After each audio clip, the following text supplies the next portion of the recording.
Predložio bih da radno predsjedništvo u sastavu Zvonimir Marković predsjednik, Ivica Rović, Goran Pavlov, Tomislav Lozo, Živko Nenadić, Mata Perišić zauzme svoje mjesto, naravno ukoliko vi potvrdite njihov izbor, to je radno predsjedništvo.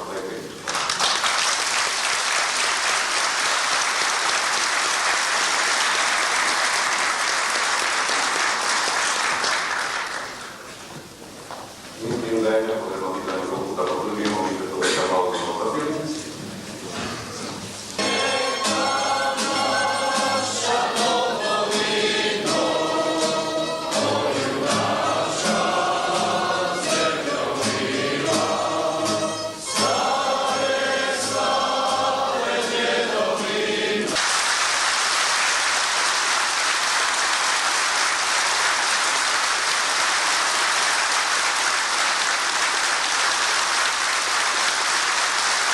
Dame i gospodo, dragi prijatelji, pozdravljam vas u ime inicijativnog odbora Hrvatske demokratske zajednice Splita.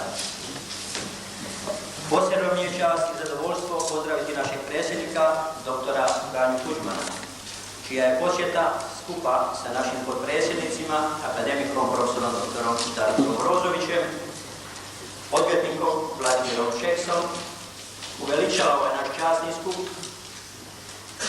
i pozdravlja dragi nam prijatelje i predstavnike svih naših ogranaka. Hrvatska demokratska zajednica je svjesna svih suvremenih pozitivnih nastojanja i svim silama će se upirati da i slijedi u ovim svečanim činom rođendanom Hrvatske demokratske zajednice koje slavimo u našem dragom gradu Splitu, poklonimo naša srca, naš um, našu snagu, na dobrobit jedine nam i drage Kroacije. Dame i gospodo, dragi Splićani, dragi prijatelji iz mnogih hrvatskih mjesta. Oni koji ne znaju ili neće da znaju šta je Hrvatska demokratska zajednica, evo mogu se uvjeriti i na vašem splitskom osnivačkom skupu. Ja vam čestitam na ovako uspješnoj organizaciji. Isto tako, mislim da treba posebno istaknuti da se već dugo Hrvatska nije tako spontano ujedinila kao i na ovom današnjem skupu. Dr. Marković je govorio da zapravo zaostajemo za Evropom, a željeli bismo biti Evropa u svakom smislu i demokratskom i tehnološkom. Ne želimo se vraćati nikakvim zastarelim, konzervativnim i tako dalje. Kada smo mi još uvijek za povodnike velikosrpskog hegemonizma i jugoslavenskog unitarizma, gotovo neustaška, NDH-ška ili najblaže rečeno masovska organizacija. Razumijemo iz jednostavnog razloga, zato što smo se odlučno zauzeli da oživotvorimo povijesno i prirodno pravo hrvatskog naroda na samoodređenje, na to da može samo odlučivati o svoju.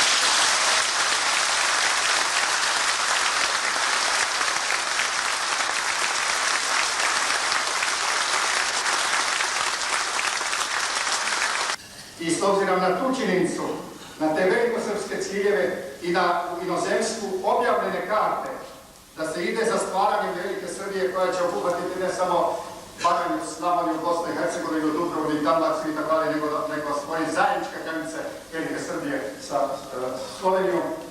Mi smo ocijenili da je krajnji čas u Hrvatskoj demokratskoj zajednici da se pozove otpor tom velikosrpskom ekspanzionizmu, da se upozna domaća i svjetska javnost da se hrvatski narod neće pomiriti sa stvaranjem Velike Srbije na račun hrvatskih naroda.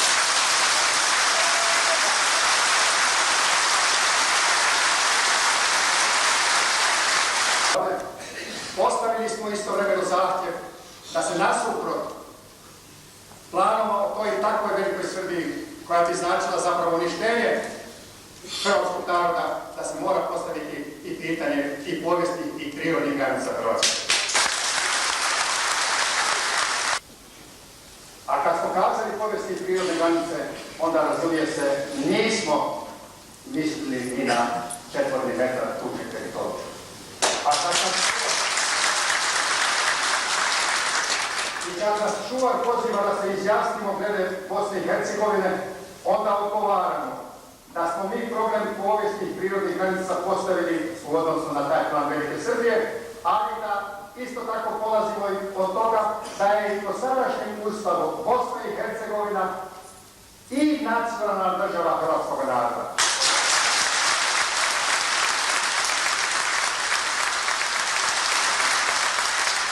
Mogu vam reći da vas upoznam jer još nemamo svoga lista, niti imamo na raspolaganju televiziju i radio kao što ima i ne samo službeni, nego i drugi i neslužbeni. Mogu vam kazati da i svijet zna sa Hrvatskom demokratskom zajednicom, da zna koga predstavljamo i koja je glavna stranka.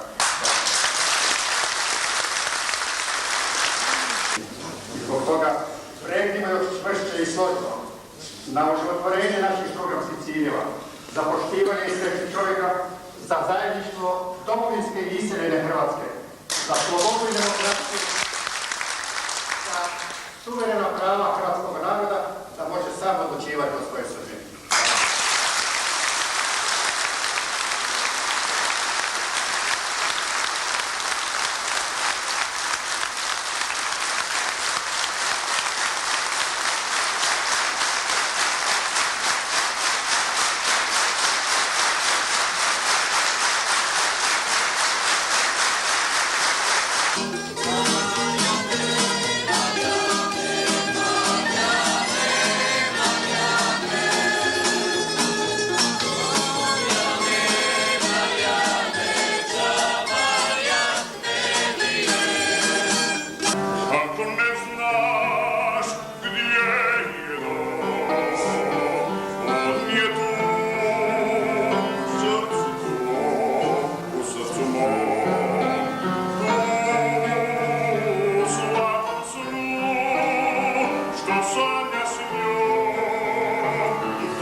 predstavljalo trojanskoga konja, petu kolonu u cilju uništenja jedinstva hrvatskog naroda.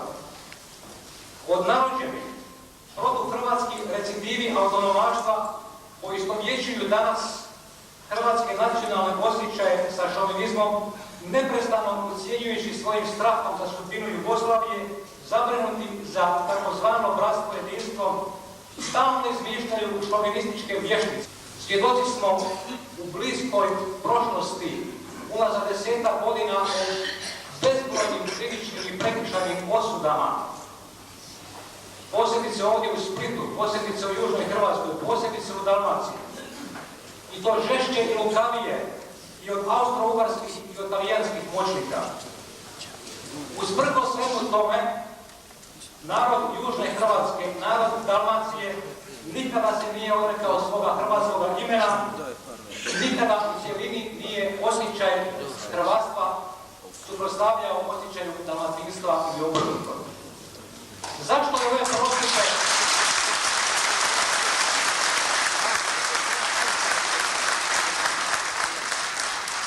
Zašto je ove prosvjete i ovaj kratak izlet u povjesnicu potrebno napraviti? Potrebno ga je napraviti zbog toga što danas na tragu te autonomaške politike ponovo se javljaju skupine i pojedinci koji u Hrvatsku demokratsku zajednicu zbog njenoga beskompromisnoga i načelnog stajališta u pravu hrvatskog naroda na svoj suverenitet, na svoju državnost, na svoju nacionalnu samobitnost optužuju za šovinizam, optužuju za neke pojave koje je hrvatski narod davno u svojoj cjelini prevladao.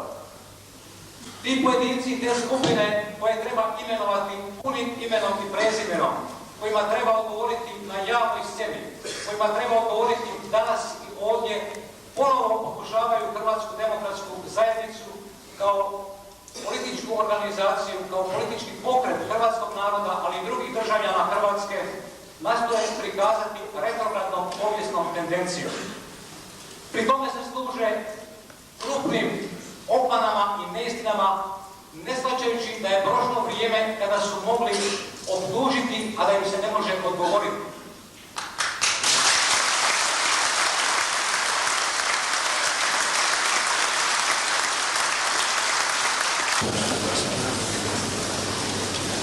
Draga braćo i sestre Hrvati,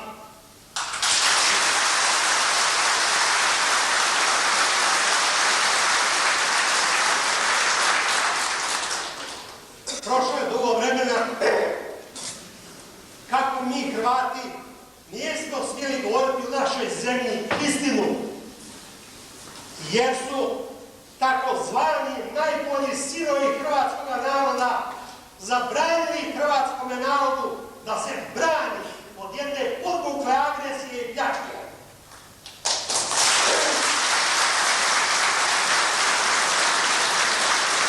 Ja sam napisao u Hrvatskom gospodarskom glasniku 1971. godine: nikada više Hrvatska neće biti kolonija bez borbe.